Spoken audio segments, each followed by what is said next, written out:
শ্রী কি? আমরা নামের পূর্বে যে শ্রী বসাই এর মাহাত্ম্য কি? শ্রী এর অর্থ হচ্ছে স্ত্রী, অর্থাৎ কেউ তার নামের সামনে শ্রী তখন ব্যবহার করতে পারবে যখন সে বিবাহ বন্ধনে আবদ্ধ হবে। এখন প্রশ্ন হচ্ছে, এই শ্রীটা আসলো কোথা থেকে?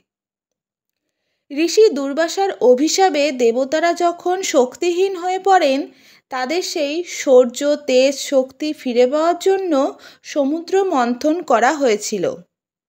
সেই মন্থন থেকে যা যা উঠে আসতো তা অসুর এবং দেবতাদের মধ্যে ভাগ করে নেওয়া হতো। একসময় সমুদ্র থেকে শ্রীদেবী উঠে আসেন। তার তেজ সহ্য সাধারণ কারো পক্ষে গ্রহণ করা সম্ভব ছিল না।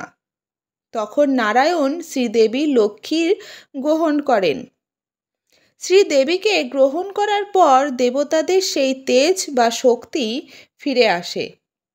এরপর থেকেই নারায়ণের নামের পূর্বে শ্রী বলা হয়। যেমন ধরুন, শ্রী নারায়ণ, শ্রীরাম, শ্রীকৃষ্ণ, শ্রী চৈতন্য। বোঝাই যাচ্ছে শ্রী ছাড়া তো রাম, নারায়ণ, কৃষ্ণ অসম্পূর্ণ।